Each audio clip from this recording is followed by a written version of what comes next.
Chers téléspectateurs, auditeurs de l'Honneur TV, dans le cadre de la série de débats organisés à l'occasion de la célébration de l'anniversaire de l'investiture du président de la République, aujourd'hui nous vous proposons le thème sur l'état des lieux de la promotion de la jeunesse et des femmes. Un sujet qui tient à cœur le chef de l'État Idriss Déby Itno, qui a affirmé lors de son investiture en 2011 que les jeunes sont l'espoir du Tchad et les femmes constituent le principal maillon de son projet de société. Justement, parlant de ce projet de société, il a démarré pour ce mandat en 2011. Après 2 ans, nous allons aujourd'hui faire en quelque sorte un bilan à mi-parcours, sinon un état des lieux pour débattre de cette importante question sur la promotion de la jeunesse et des femmes. Je reçois sur ce plateau M. Martin Bagrim Kibassim, qui est ministre des microcrédits pour la promotion de la femme et de la jeunesse. Il dirige un département qui constitue en lui-même plusieurs maillons de la chaîne du projet de société du président de la République. Bonjour, monsieur le ministre. Bonjour. Et nous avons un membre de la société civile, personne ressource, ancien président de la Ligue tchadienne des droits de l'homme, monsieur Massalbaye Tenebay. Bonjour, monsieur Massalbaye. Bonjour. Voilà, merci à vous, chers invités. Je vous propose avant tout la lecture d'un extrait du discours du chef de l'État lors de la cérémonie d'investiture le 8 août 2011, le président Idriss Déby Itno s'adressant aux jeunes et aux femmes. Pour nous permettre de planter le décor, m'adressant aux jeunes, le président disait, je leur dirais simplement qu'ils sont l'espoir du Tchad et les acteurs majeurs du rayonnement de la nation tchadienne sur la scène africaine et internationale. C'est pour vous que je m'investis particulièrement chaque jour. J'ai sacrifié toute ma vie pour le bonheur et la réussite de la jeunesse tchadienne. Partant d'un Tchad meilleur, je partage avec vous vos attentes et vos ambitions. De telles phrases, monsieur le ministre des microcrédits, quand vous écoutez ça, qu'est-ce que ça vous fait? Bon, le chef de l'État, ce n'est pas seulement au cours de ce discours qu'il s'est préoccupé de la situation de la jeunesse. À travers d'autres discours avant ça, la jeunesse a été toujours au cœur de sa politique. Évidemment, il invite la jeunesse à se montrer dynamique, à oser, et cela se traduit dans ce que nous faisons, par exemple, au niveau de mon ministère, par la mise en œuvre par les jeunes eux-mêmes de cette politique en cherchant à être des entrepreneurs. Aujourd'hui, beaucoup de jeunes travaillent à se former dans l'entrepreneuriat, justement pour avoir de bonnes initiatives, pour justement démarrer des activités qui puissent leur permettre, c'est un peu ça aussi ce que le chef de l'État voulait dire. Nous avons beaucoup de diplômés sans emploi qui ils se battent bien, ça il faut le reconnaître, mais d'autres se replient sur eux. Mais cette jeunesse-là, il faut l'encourager, la galvaniser pour qu'elle puisse prendre son destin en main. En matière notamment de mise en œuvre de projets, en matière de création d'entreprises, etc., etc. Je crois donc ce que le chef de l'État dit se traduit dans ce centre-là comme ça.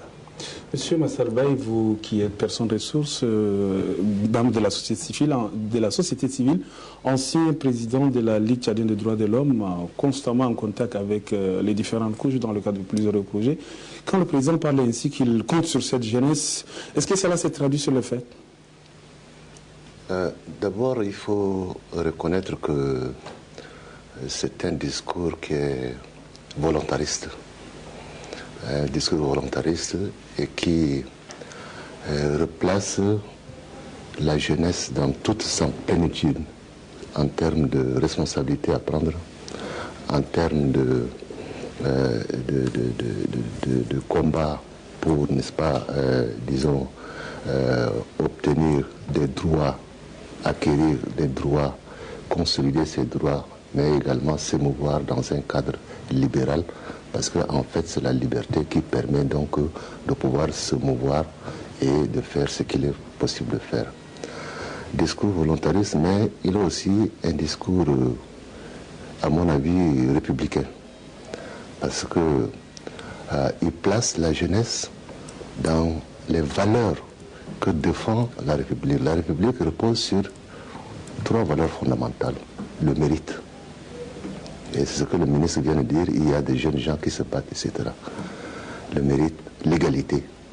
C'est qu'en fait, les jeunes doivent se battre pour, donc, dans un cadre d'égalité pour tous, qu'il s'agisse de filles ou qu'il s'agisse de garçons, mais également la dignité.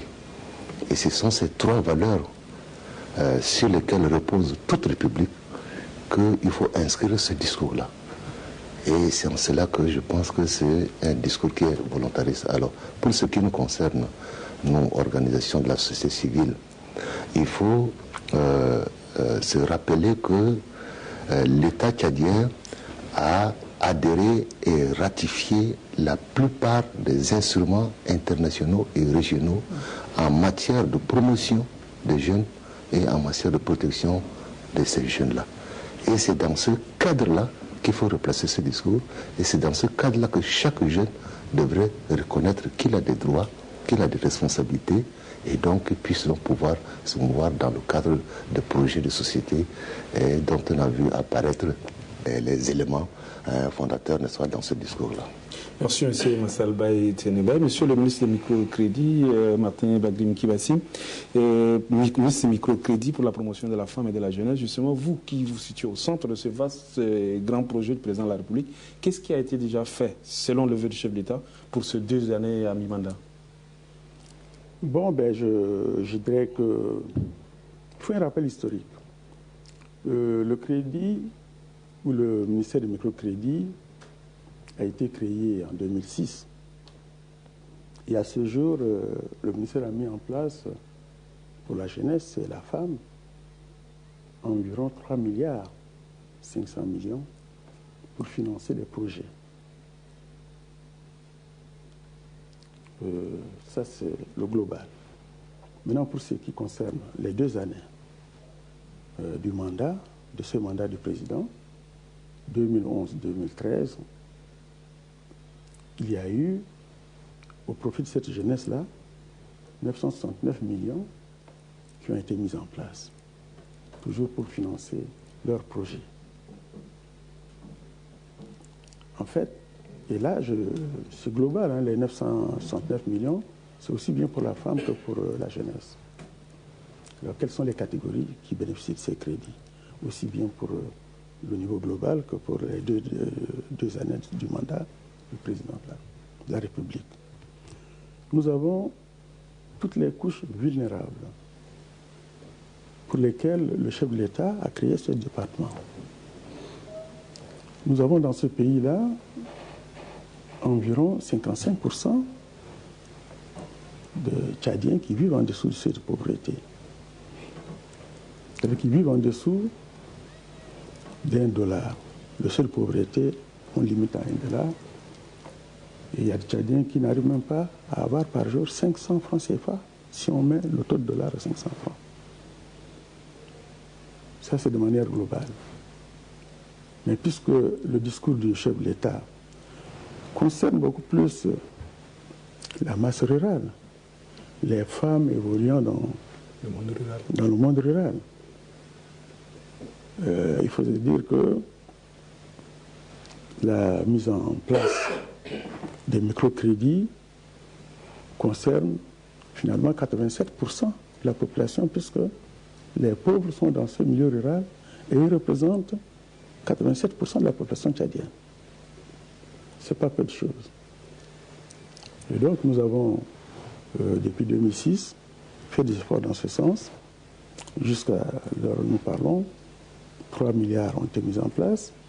Mais s'il faut dégager seulement les financements pour les 2 années du mandat actuel du chef de l'État, nous sommes au niveau de 960 millions. Alors les 3 milliards ont profité à environ 52 000 bénéficiaires. Et les 2 années de ce mandat, 2011-2012... Monsieur le ministre, les 52 000 bénéficiaires, c'est des associations, de groupements ou des individus? Ben, c'est, disons, des individus, membres des associations, membres de groupements, membres de ce qu'on appelle, dans notre jargon, groupe solidaire. On ne va pas réinventer le monde. Nous travaillons sur la base, en quelque sorte, de ce qui a été fait par le fondateur de la microfinance, le professeur Mohamed Younous du Bangladesh. Qui a reçu le prix Nobel. Voilà, qui a reçu le prix Nobel, qui a développé cette méthodologie, ce modèle de développement, pour les pauvres, les plus pauvres. Ceux-là qui n'ont pas accès au système classique des banques. C'est pour cela. Et le président, je disais tantôt, il s'est toujours préoccupé des gens qui vivent dans la précarité. Il a même dit qu'il faut tout faire pour les sortir, pour sortir ceux qui vivent dans la précarité de cette situation. Monsieur le ministre, sur les 52 000 bénéficiaires, c'est dans toutes les régions, les 23 régions du Tchad, ou vous avez seulement ciblé quelques régions? Dans toutes les régions, bon, je dirais dans les 22 régions, parce que la 23e s'est ajoutée, c'est possible qu'elle n'y soit pas encore. Parce que, bon, je m'en vais vous rappeler que la mise en place du microcrédit a été suspendue en mai 2012 pour qu'on puisse mettre un peu de l'ordre dans la maison, pour qu'on réorganise un peu les choses. Et nous entendons reprendre cette activité-là dans les prochaines semaines. Et donc, pour le moment, c'est les 22 régions. Toutes les régions, parce que tout le monde dit les microcrédits, c'est du copinage. On donne qu'à des amis. C'est certaines régions qui reçoivent. Ce n'est pas vrai. Toutes les régions du Tchad ont reçu des microcrédits. Avec peut-être cette nuance que certaines régions en ont reçu plus que d'autres. Et pourquoi? Bon, ben, peut-être qu'ils ont été plus actifs pour demander toujours des avantages. Finalement, quels sont les critères pour que quelqu'un puisse avoir accès? Bon, ben, vous, M. Gassissou, si vous vous adressez à nous, c'est sûr qu'on va vous exclure parce que vous ne faites pas partie de ce monde vulnérable. Merci, monsieur le ministre, pour ces précisions. Monsieur Massalba Etenebay, par rapport à ce que vient d'expliquer le ministre, 3,5 milliards pour 87% de la population pauvre, 52 000 bénéficiaires. Ça se constate sur le terrain? Bon, d'un côté, il y a le discours politique avec ces annonces. Maintenant, il y a ce discours politique qui constitue donc comme je l'ai dit, qu'il faut décliner donc en programme. Et je note que il y a au Tchad une somme impressionnante de projets et d'actions à l'endroit des jeunes qui sont menés. Que ce soit dans le domaine de l'agriculture, dans le domaine des microcrédits, dans le domaine de la santé, etc. Il y a une somme un peu. Mais le problème, c'est que il est difficile de suivre cela. C'est tellement dispersé, c'est tellement isolé, à moins qu'on me demande, mais je ne pense pas qu'il y ait une sorte de structure de suivi ou bien de coordination. Je ne parle pas d'une structure supranationale ou ultra au-dessus des structures gouvernementales, mais je pense à un mécanisme que le gouvernement pourrait mettre en place et qui donc ferait la somme de toutes les activités qui sont menées, assurer les suivis et qui permettrait donc aux différents acteurs d'harmoniser. Parce que le tout ne réside pas dans l'action gouvernementale, mais il y a des forces sociales qui agissent également. Et de manière dispersée, de manière isolée, de manière non suivie, en sorte qu'on ne sait plus finalement qu'est-ce qui est fait, qu'est-ce qui se fait, comment ça se fait, dans quel cadre ça se fait, et quels sont les effets à court terme, pour le mois, à court terme et à long terme. À mon sens, il est temps de penser à une structure, n'est-ce pas, qui pourrait donc assurer le suivi, harmoniserait, et qui pourrait même alerter les autorités gouvernementales sur des dérives qui viendraient à surgir ou sur les succès, n'est-ce pas, qu'il va falloir donc pouvoir capitaliser. Moi, je crois que le problème du Tchad réside dans l'absence d'un mécanisme de ce type. Et je pense qu'il est temps d'y penser. Monsieur le ministre, quelle est votre réaction? Il n'y a pas de mécanisme de suivi, de coordination pour les auteurs de crédit? On a comme l'impression que ça va dans tous les sens. Il ne s'agit pas seulement de microcrédit, mais je crois qu'il faut l'ouvrir, n'est-ce pas? Voilà. Je crois que le point de vue de M. Massalba se défend. Et ce qu'il dit, c'est vrai, ça ne concerne pas qu'un seul secteur. Ça, c'est un problème pour le Tchad. Moi, je me placerai plutôt au niveau des projets. Et pour parler du cas que je connais, qui relève de mon ministère. les 3 milliards 500 millions dont je vous ai parlé ont été injectés à travers les 22 régions. Mais toutes les régions n'ont pas eu le même taux de remboursement. Cela parce que certainement, il n'y a pas eu de suivi. Il n'y a pas eu assez de suivi, donc sensibilisation. Parce qu'un suivi approché, dans un premier temps, aurait permis d'attirer l'attention des bénéficiaires, de leur faire comprendre qu'il ne s'agit pas d'un don.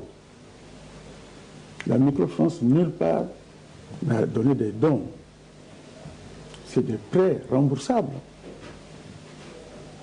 C'est l'argent du contribuable tchadien que le chef de l'État a bien voulu mettre à disposition des gens qui n'ont pas accès aux banques classiques pour leur dire, avec ça, vous pouvez vous développer. Commencez par les activités génératives de revenus, notamment la mise sur le marché des produits agricoles. On accorde également pour l'achat des produits, enfin des matériaux agricoles. Et tout cela, bon, si il y a un suivi rapproché, je pense qu'on aurait eu un taux de remboursement assez élevé. Vous voulez nous cantonner à 19%, enfin je vous le livre. 19% des 3 milliards qui ont été mis en place. 19% seulement ont été remboursés. Je vous fais grâce du remboursement par région. Monsieur le ministre, quand le président a initié ce projet, en créant ce ministère, est-ce qu'il a clairement expliqué aux bénéficiaires qu'ils devaient rembourser? Est-ce qu'à différentes échelles, non, mais, les bénéficiaires... Non, le président de la République, c'est un homme politique. Ça, ce n'est pas son travail. Il a décidé de la création d'un ministère qui doit faire ceci, cela. Évidemment. Mais les techniciens sont là. Mais si on devait mettre cet argent-là à la disposition des gens gratuitement, mais comment on peut continuer l'activité? Le ministère aurait arrêté ses activités. C'est parce qu'il y a un remboursement qu'on peut reprendre et donner sous forme de ce que les anglophones appellent le revolving fund.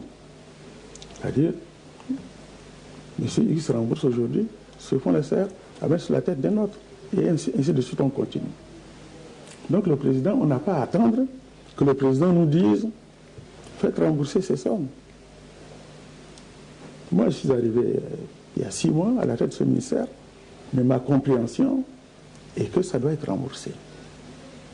Puisque c'est des crédits. C'est des crédits. Ça s'appelle microcrédit. Et vous savez, faire du crédit, c'est un métier. Et c'est pour ça que nous disons qu'il faut des professionnels pour faire ce travail-là.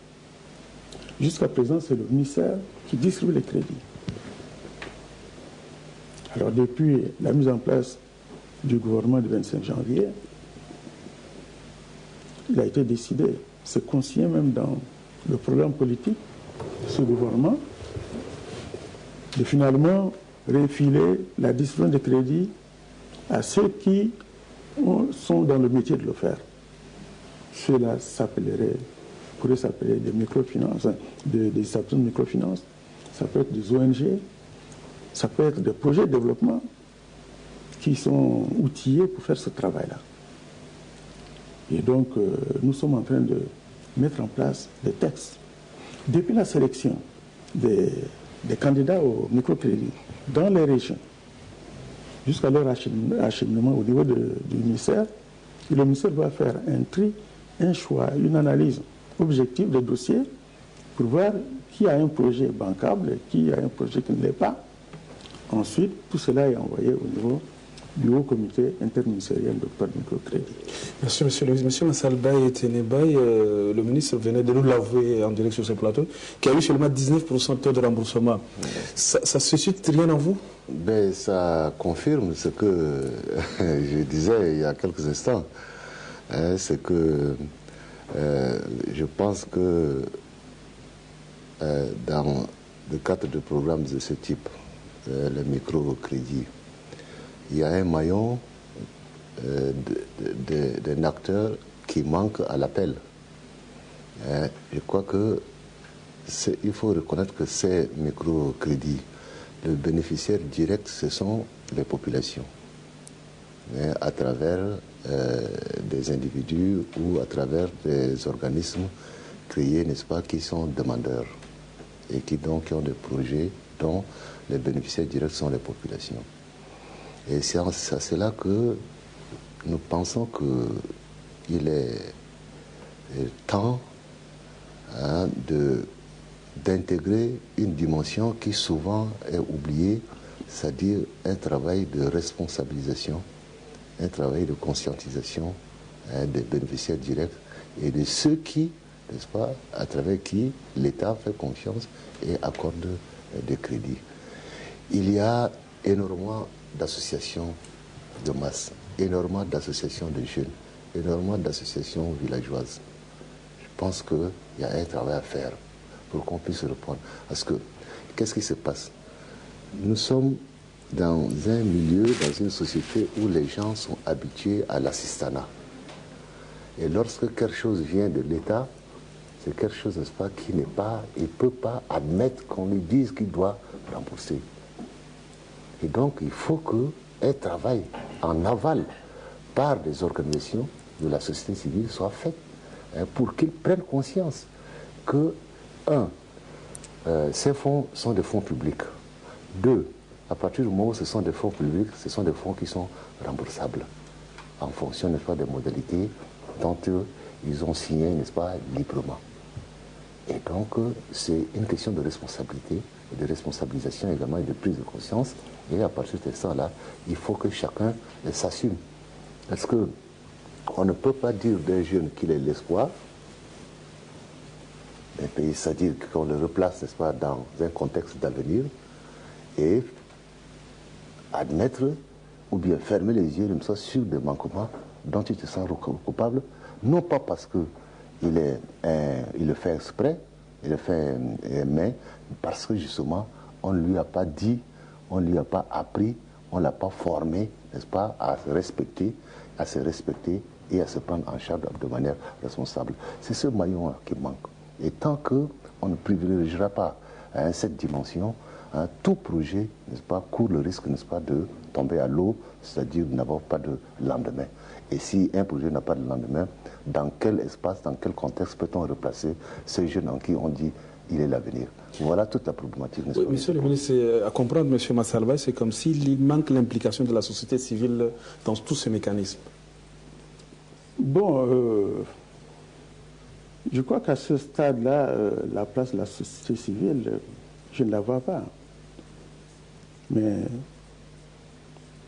nous sommes en train de mettre une batterie de mesures en place pour pouvoir nous dégager de notre implication de distributeurs de microcrédits. Et à cet effet, on prépare des textes qui nous amèneront à recruter des établissements de microfinance pour leur confier cette tâche-là. Un établissement de microfinance, c'est quoi? Ça peut être une coopérative d'épargne et de crédit. Ça peut être un organisme comme de plaques partout, FINADEV. Ça peut être une ONG. ONG, c'est déjà, ça entre dans le cadre de société civile. C'est ça. Et je dirais qu'il y aura bel et bien l'implication de la société civile si on recrute des ONG, on en recrutera. Vous allez voir ces jours-ci, bon là je suis rentré très fatigué ce matin, et on va passer des avis de recrutement. Appel à candidature, avec nos critères, et ceux qui se sentent capables de faire ce travail pour nous vont se présenter. Mais nous, on travaille avec, disons, les instruments de mise en place par la COBAC, la commission bancaire de l'Afrique centrale. C'est cette commission qui est chargée d'agréer tous ceux qui veulent intervenir dans ce domaine, dans ce secteur de microfinance. Vous, aujourd'hui, vous voulez créer une établissement de microfinance, vous allez être obligé de vous adresser à la COBAC, qui vous agrée. Ils le font à compte-gouttes. Ils interviennent très lentement, il y a beaucoup de dossiers qui ne sont pas approuvés, si bien que nous ferons face à très peu d'établissements de microfinance pour faire le travail qu'on compte confier à ces établissements-là. C'est la raison pour laquelle on s'est dit qu'il ne faut pas seulement compter sur les établissements de microfinance, soit disant qu'ils sont sûrs, soit disant qu'ils sont agréés par la COBAC, donc c'est des gens qui vont faire le travail. Nous avons également des ONG et même des projets de développement qui font ce travail-là, à qui on peut confier une partie. Oui, monsieur le ministre, est-ce que vous pensez que, parce qu'il y a un sérieux problème de chômage aussi des jeunes, peut-être c'est pour tout ça que le président met tout son espoir en eux pour qu'ils représentent, pour qu'ils soient les acteurs du rayonnement de la nation tchadienne sur la scène africaine internationale. Est-ce que l'octroi des crédits peut résoudre ce problème de chômage? Bon, vous savez, le volet chômage n'a pas été oublié dans notre programme. Là, on met l'accent beaucoup plus sur les activités génératrices de revenus. Quand on entend microcrédit, qui sont nos clients, c'est les femmes mosso, en général. Les vendeuses de carburant, les vendeuses de poissons, les vendeuses de céréales, etc., etc. Toutes ces femmes qui sont dans l'informel, qui ont trouvé maintenant cette occasion de pouvoir se faire un peu de sous. Ce sont ces personnes-là qui sont nos clients. Et moi, je reviens sur le fait que les ONG seront là et donc la société civile ne sera pas absente. Vous êtes rassuré, M. Massalbaye? Oui, c'est de bonnes nouvelles, il faut le reconnaître, parce qu'on ne construit pas un pays en se cantonnant sur une catégorie d'acteurs. Surtout que nous avons des ambitions, nous voulons être un pays émergent dans quelques années. Nous sommes projetés sur des grands projets, des grands programmes. Et tout ça implique que chacun revoie sa copie, que le gouvernement revoie sa copie, que les acteurs revoient sa copie, les acteurs sociaux, je veux dire, et que les acteurs politiques aussi. Parce que c'est vrai que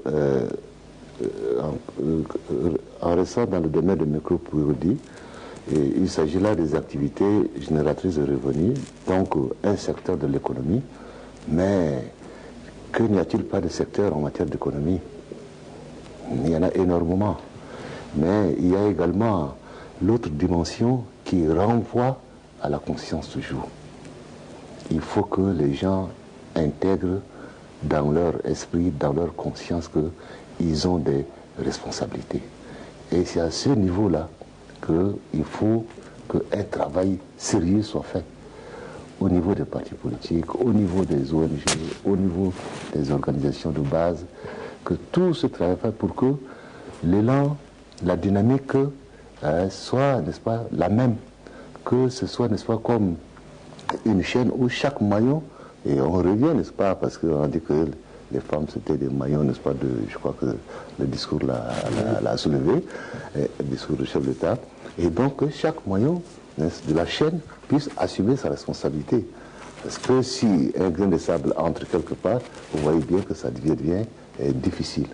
Il y a un sérieux travail à faire sur ce plan pour que dans tous les secteurs, qu'il s'agisse du secteur de l'économie, du social, du chômage, ou bien disons de l'emploi plutôt, tout cela, n'est-ce pas, nécessite qu'il y ait, on revient à l'idée de départ, il faut un travail, un mécanisme qui puisse vraiment réfléchir sérieusement et être porteur sur le terrain de ces projets gouvernementaux, n'est-ce pas, qui apparaissent dans les discours officiels qu'on entend. Monsieur le ministre du microcrédit, je voudrais sauter sur le point de l'emploi, qu'a soulevé M. Massalbaye. Ça fait partie d'un de nos volets les plus importants. Nous avons, j'ai évoqué les AGR, comme dirait l'autre, l'activité génératrice de revenus. Je dis que c'est le volet le plus connu. Quand on entend parler de microcrédit, ça y est, on peut aller là-bas pour prendre et acheter de quoi vendre tout de suite et avoir les sous. Mais on a un deuxième volet. qui est le plus porteur d'espoir, à mon avis, c'est par exemple le volet entrepreneuriat. Et nous avons un projet qui sera mis en œuvre avant la fin de cette année, qui s'appelle 1000 idées, 1000 emplois. 1000 idées, 1000 emplois. C'est un projet dont la mise en œuvre devrait permettre de créer des emplois ou de s'auto-employer. 1000 idées, sous-entendu 1000 idées de projet.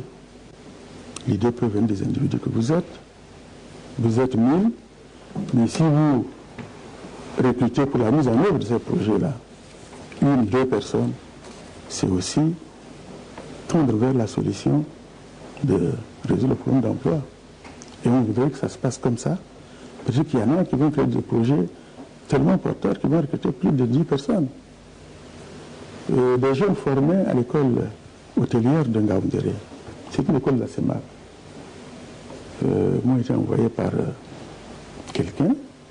Ils sont allés me voir et m'ont dit, monsieur le ministre, ça fait 3 ans que nous sommes rentrés de Ngaoundéré.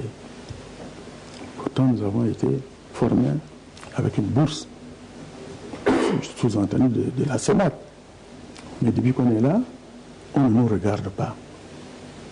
Et nous voulons créer notre entreprise nous-mêmes. J'ai dit, qu'est-ce que vous voulez faire?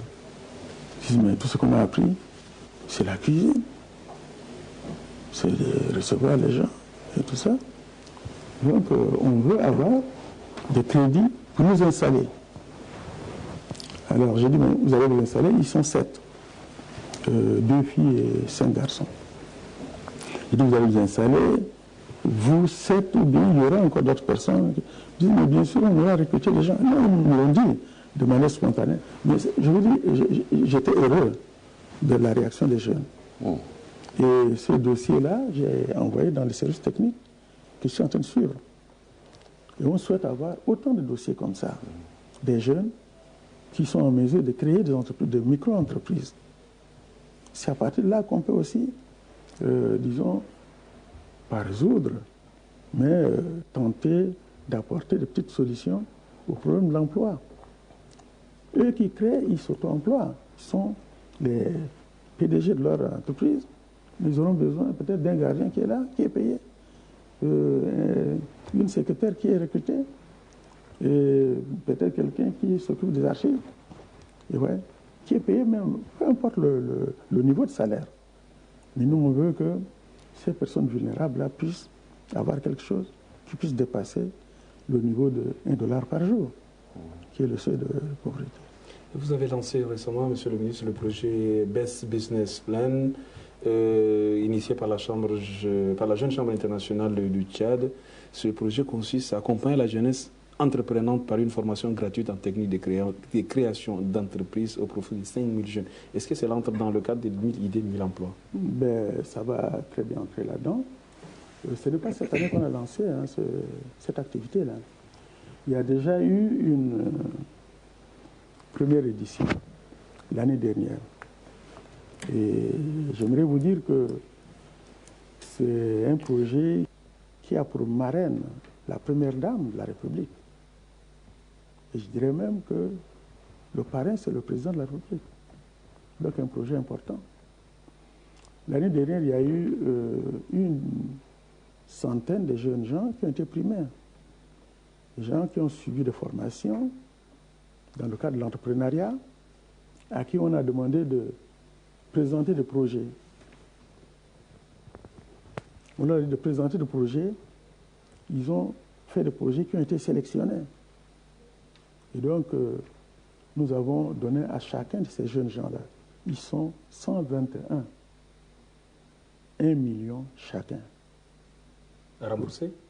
À rembourser, bien sûr. 1 million à chacun de ces jeunes. Ils sont 121, je vous dis.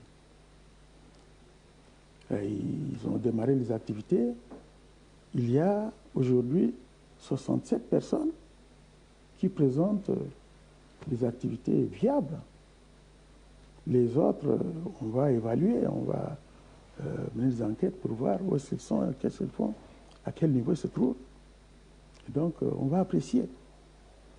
Donc, ce qui s'est passé il y a une semaine, le 17, on prépare la deuxième édition.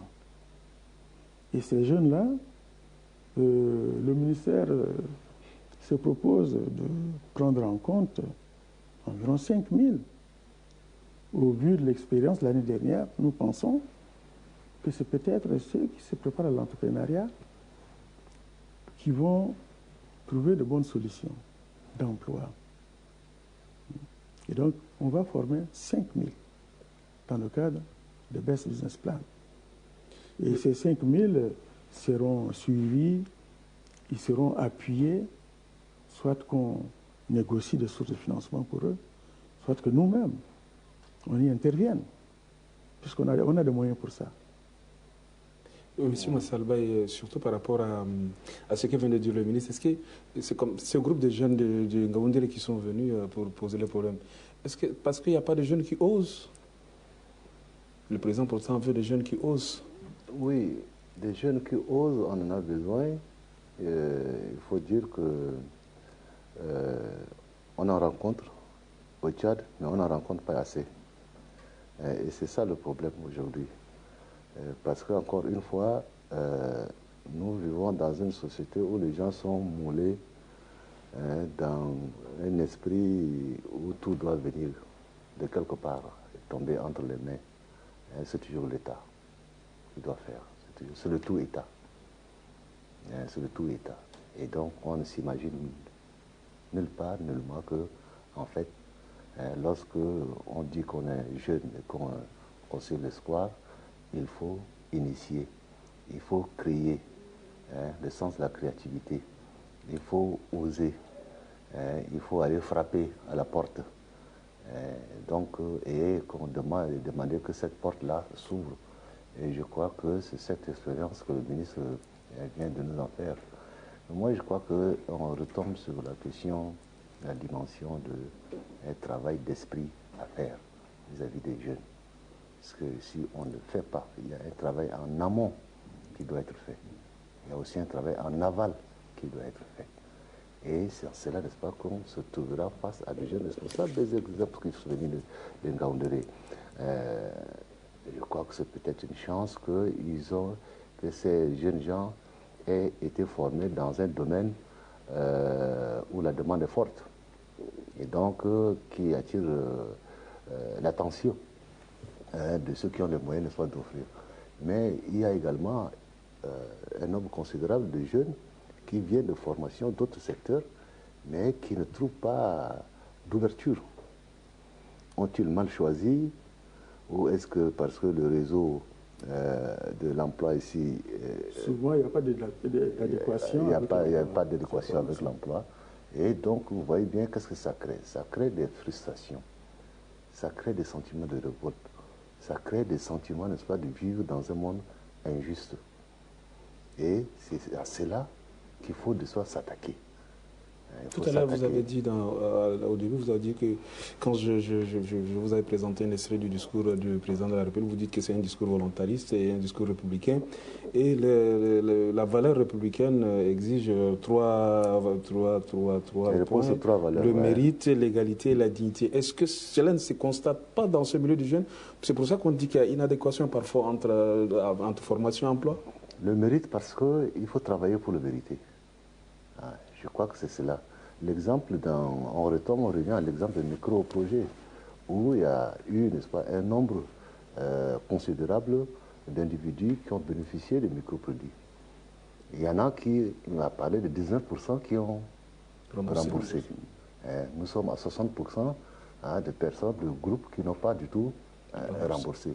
Et qui méritent dans un projet prochain, dans un projet futur? Ce sont les 19%.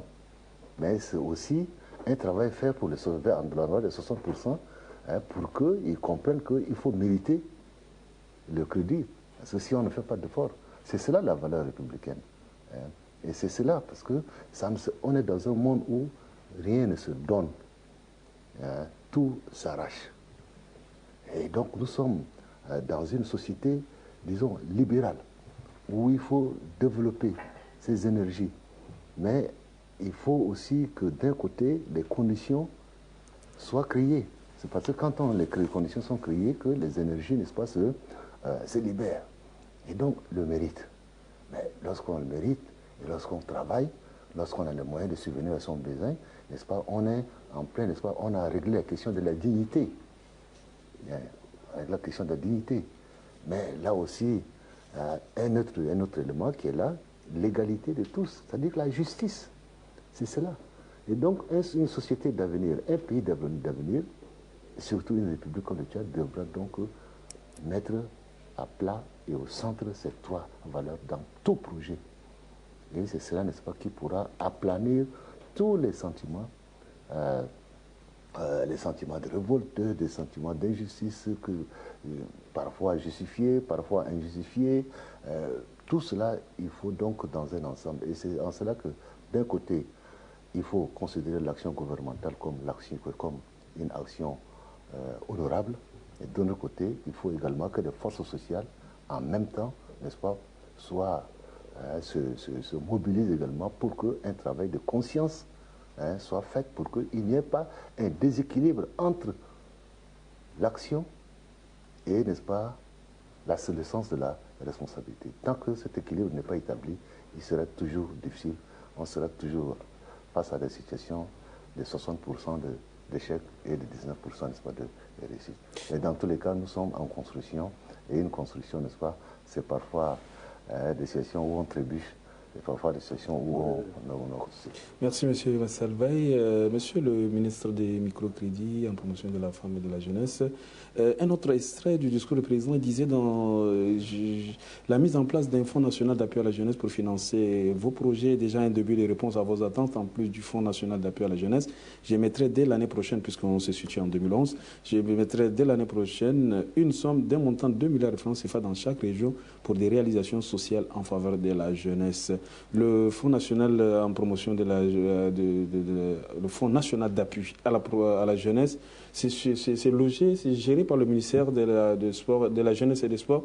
Mais qu'est-ce qui se passe entre le ministère de la Jeunesse et des Sports et le ministère du microcrédit? Bon, il ne se passe rien du tout pour le moment.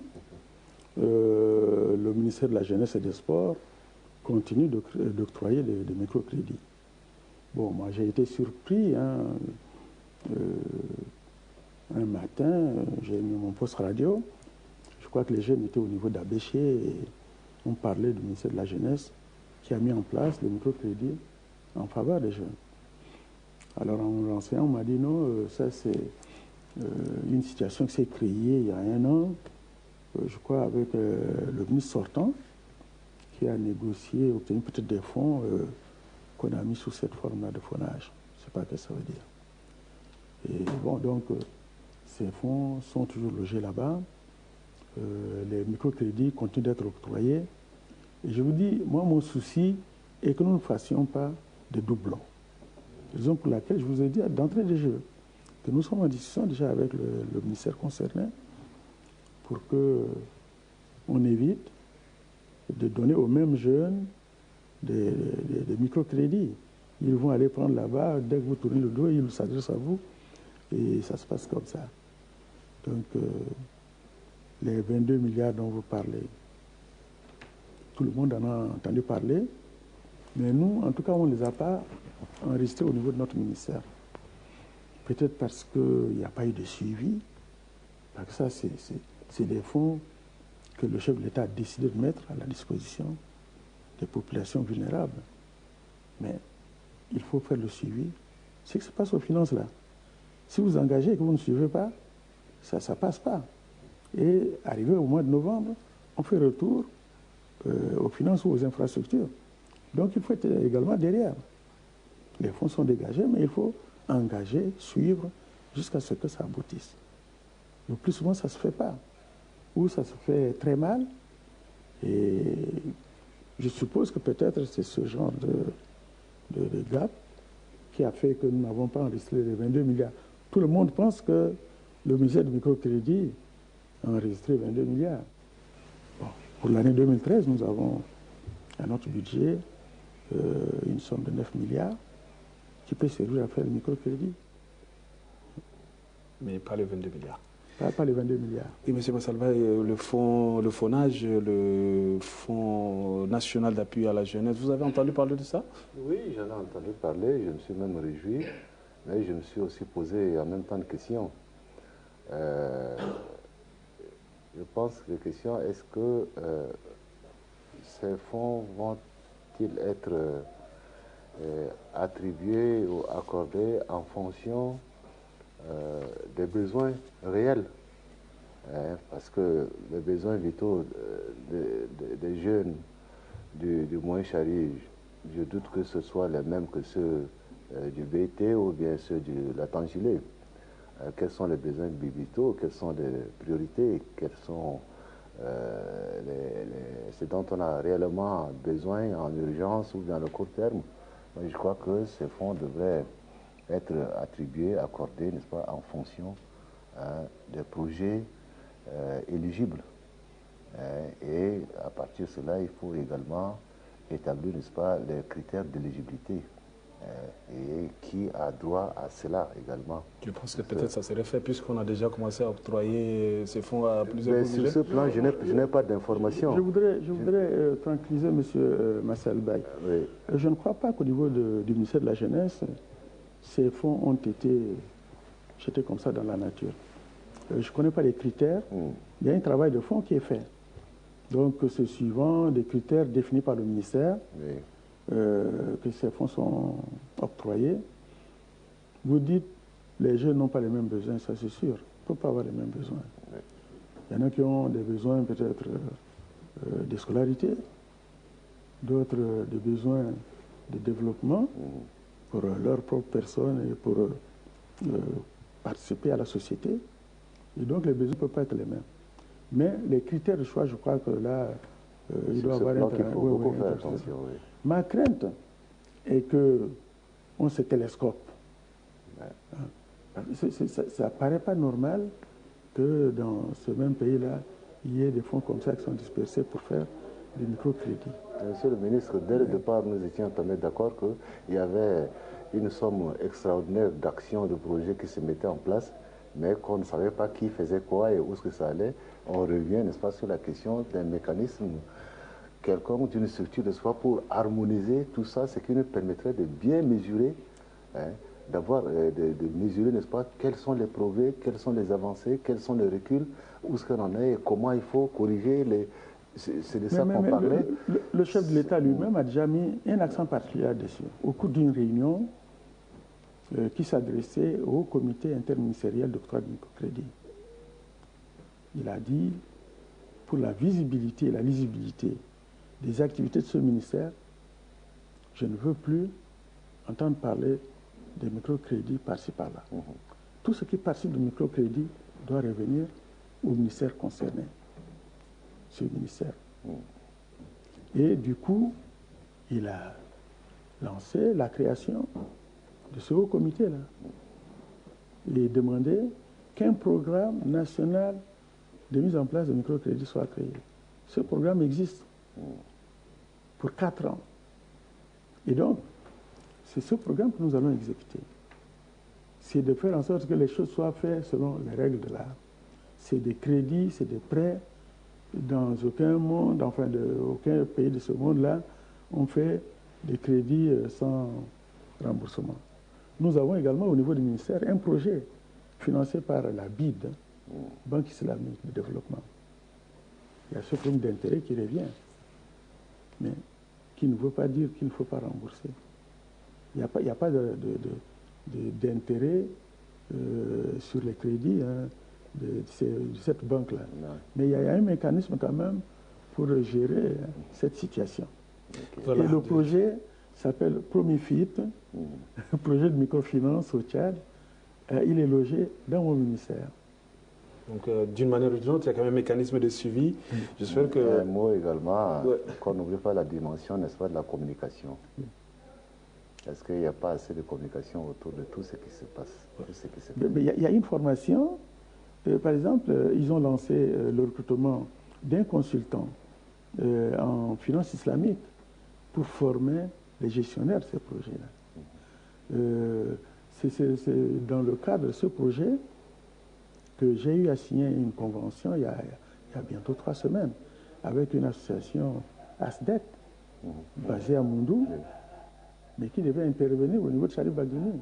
Une convention de 100 millions que j'ai dû suspendre. Pourquoi? 48 heures après, hein, tous ceux qui m'ont vu signer ce machin, ils se posent la question. C'est parce que je me suis rendu compte qu'une mission de la COBAC, arrivée au Tchad, a visité toutes ces associations, tous ces établissements de microfinance, et a fait des observations pour chacun d'entre eux. Et justement, cette association-là ne devrait pas être éligible sans avoir, disons, répondu à toutes les recommandations. Logiquement, après ce travail de la COBAC, il devrait vous fournir les renseignements pour vous permettre de... Bon, non, mais moi, j'ai eu les renseignements. Quand j'ai eu quelques informations, que c'est, attention, cette association est dans cette telle situation, moi, j'ai suspendu. J'ai suspendu, donc on ne mettra pas, tant qu'ils ne remplissent pas les conditions, les recommandations de la COVAC, j'ai dit non, on ne peut pas mettre une telle somme à leur disposition. Ils devaient intervenir dans le Sharif Badouni, dans le cadre de ce projet islamique-là, enfin, de la Bible. Voilà, nous sommes en train de tirer déjà vers la fin de notre débat. Et là, comme thème, c'était un état de lieu de la promotion de la jeunesse et des femmes. Abordons cette fois-ci l'aspect des femmes. Le président, dans son discours, également, il s'est adressé aux femmes. Il a dit, m'adressant à mes sœurs femmes du Tchad, vous occupez une place à part dans mon projet de société, vous en constituez le principal maillon. Ensemble, nous devons mettre fin à certaines pratiques traditionnelles néfastes qui retardent le plein épanouissement de la femme. Une place de choix sera consacrée au cœur du quinquennat que j'entame, à l'autonomisation de la femme tchadienne. L'autonomisation de la femme tchadienne, monsieur le ministre, c'est réel? C'est un pas? C'est un pas. C'est un pas. Vous savez, toutes ces actions-là, ça ne se décrète pas en un jour, ça ne se fait pas en un jour. L'intention est là, elle est bonne. Le discours du président le confirme. Mais il faut maintenant engager l'action, la suivre pour arriver à son terme. En ce qui nous concerne au niveau du ministère du microcrédit, on travaille avec des cibles situées à 3 niveaux. Vous avez le niveau rural. Et là, c'est des femmes et des hommes qui s'adressent à nous pour de petits projets de financement des engrais, de petits projets d'achat de matériel agricole, de petits projets de mise en œuvre de maraîchage, petits projets d'élevage. Ça, c'est dans le monde rural. Nous avons toutes ces demandes qui viennent aussi bien des hommes, disons des jeunes, que des femmes. Il y a le niveau urbain. Alors, toutes ces personnes que vous voyez, femmes, jeunes, qui sont dans le secteur informel, que vous voyez à longueur de journée en train de vendre cela, s'adressent également à nous. Mais nos critères, c'est qu'il faut d'abord être membre d'une association. Pourquoi membre d'une association? C'est parce qu'on a ce souci-là de voir le remboursement se faire dans le délai. Si vous n'êtes pas membre d'une association, on est assez souple quand même. Il faut que vous soyez membre d'un groupe solidaire. Il y a aussi le groupe solidaire. C'est-à-dire que vous êtes 5, 6 dans cette salle-là, vous organisez, vous constituez un groupe solidaire, que vous appelez groupe solidaire, et vous, M. Gassissou, comme président de ce groupe solidaire, parce que si l'un des membres, M. Massalva, ne rembourse pas le crédit, c'est vous qui rembourserez à sa place. Alors, il y a ce genre de groupe qui existe et qui est éligible également à l'octroi de nos crédits. Monsieur Massalva, la femme tchadienne, d'une manière générale, c'est difficile pour elle de s'en sortir malgré tous les efforts qui sont faits. Au sein de la société civile, vous avez aussi fait assez de démarches, des actions en faveur d'elle. Est-ce que, par rapport à tout ce que le président a décidé depuis 2011 jusqu'à aujourd'hui, vous avez constaté sur le terrain que la femme, sa situation s'améliore un tout petit peu? Elle se meut difficilement parce qu'elle vit dans un contexte où il y a trop de pesanteurs, n'est-ce pas, qui limitent son élan. Et je crois que ce sont ces murs qu'il faut, n'est-ce pas, abattre. Mais elle se met difficilement également parce que, justement, du fait de ces contraintes, elle ne prend pas conscience qu'elle est une force, qu'elle a des capacités, au même titre que l'homme. Pas physiquement, bien sûr, mais les avantages, les mêmes droits et les mêmes libertés et les mêmes sens de responsabilité. Et c'est ce travail qui doit être fait. C'est vrai, il y a des avancées. Il y a eu des discours impressionnants sur la promotion de la femme sur le plan de l'épanouissement du domaine social, du domaine économique ou du domaine d'autres domaines. Il y a eu des avancées. Mais je pense qu'il y a encore énormément de choses à faire. Il y a énormément de choses à faire parce que l'autonomisation, il ne faut pas la réduire, n'est-ce pas, à sa dimension économique. Ce sera une grosse erreur de le faire. Cette autonomisation doit être accompagnée, n'est-ce pas, d'un sens de citoyenneté également. Et il y a un gros travail à faire sur ce plan. Un gros travail à faire dans les associations, un gros travail à faire dans les familles, un gros travail à faire à l'école, un gros travail à faire, n'est-ce pas, en matière universitaire, dans les partis politiques, etc. Vous voyez, j'ai été, par rapport aux élections législatives dernières,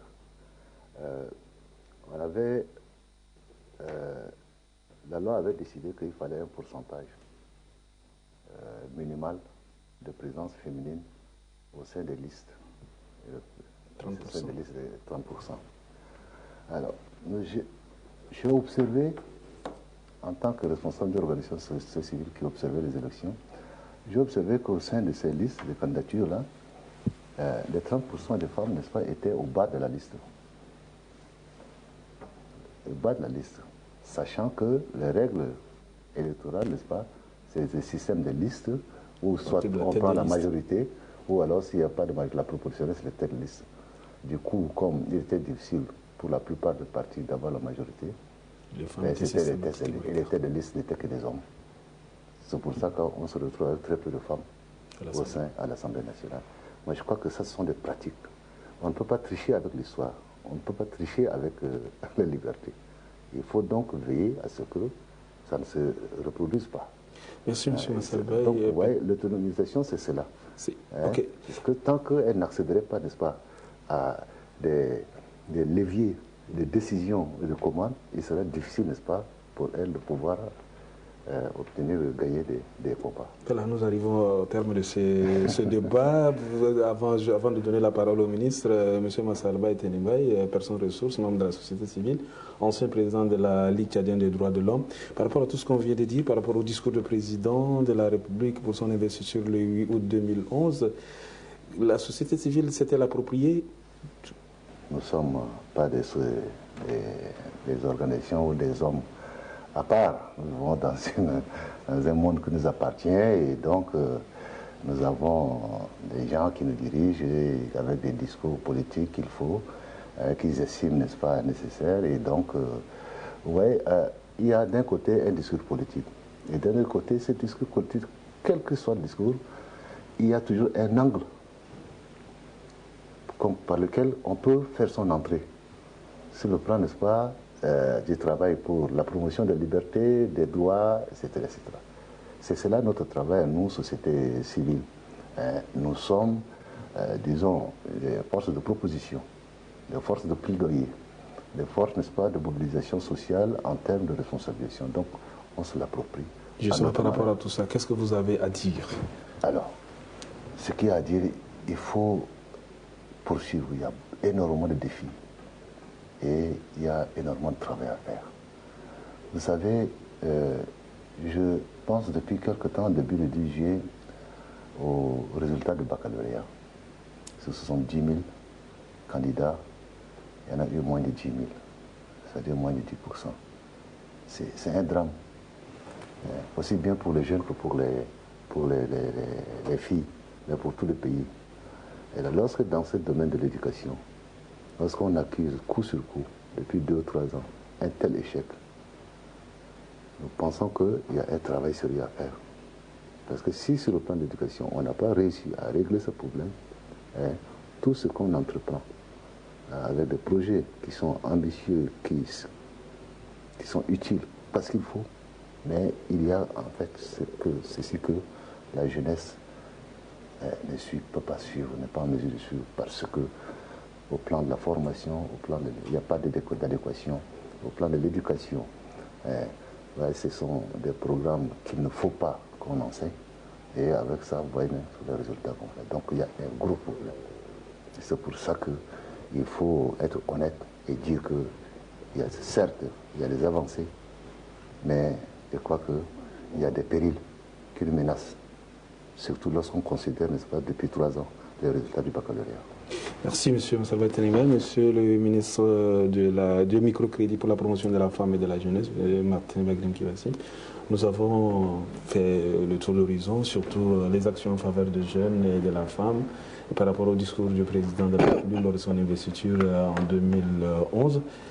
Par rapport à tout ce qu'on a dit, par rapport à ce vaste projet qui concerne directement votre ministère, qu'est-ce que vous avez à nous dire? Vous savez, chaque fois que le chef de l'État fait son discours, en fait, c'est pratiquement des orientations. C'est des orientations. Vous-même, vous avez commencé par nous lire d'abord ce qu'il a dit à propos des femmes. C'est comme ça qu'il faut, disons, traiter, enfin, interpréter, lire les discours du chef de l'État. C'est plein d'orientations qu'il suffit de prendre pour travailler. Bon, travailler, peut-être qu'il y a des choses à améliorer dedans, mais en tout cas, l'orientation est là. Mais le technicien qui prend ce machin, je vous parlais de microcrédit, que le chef de l'État n'a pas à nous dire, cet argent-là, je vous dis de mettre en place et de recouvrer. Mais puisque ça s'appelle microcrédit, nulle part dans le monde, on a vu des microcrédits donnés gratuitement. Et ça m'amène à m'attarder un peu sur le concept de microcrédit et de microfinance. Ça gêne aujourd'hui quand vous parlez de microfinance, ça perturbe. On croit que vous êtes en train de vous désorienter des décisions du chef de l'État. Non. Le canevas est là, la voie est tracée, le chef de l'État dit vous allez vers les plus vulnérables, les plus pauvres avec le microcrédit. Ce n'est pas pour des gens qui ont accès aux banques classiques, c'est pour ces pauvres des campagnes, c'est pour des pauvres des centres périphériques, de périurbains, c'est pour les pauvres des centres urbains. C'est pour ceux-là qu'on doit mettre le microcrédit en place. Et ça, ce discours, on ne peut pas se deviner. Ces cibles-là, on ne peut pas les faire autre chose ailleurs. Nous ferons des microcrédits dans le cadre de la microfinance. Microfinance, c'est, disons, pour parler un langage un peu vulgaire, c'est un fonds. Mais un petit fonds, il est micro, un petit fonds qui permet, on définit quelquefois, c'est une finance de proximité. Parce que ça permet d'atteindre les plus vulnérables rapidement. S'il n'y a pas microfinance, il n'y a pas microcrédit. Merci, Monsieur le ministre, pour ces détails et ces précisions. Merci, chers invités. Merci à vous tous, chers téléspectateurs, auditeurs de l'Euron TV. C'est la fin de ce débat. Merci.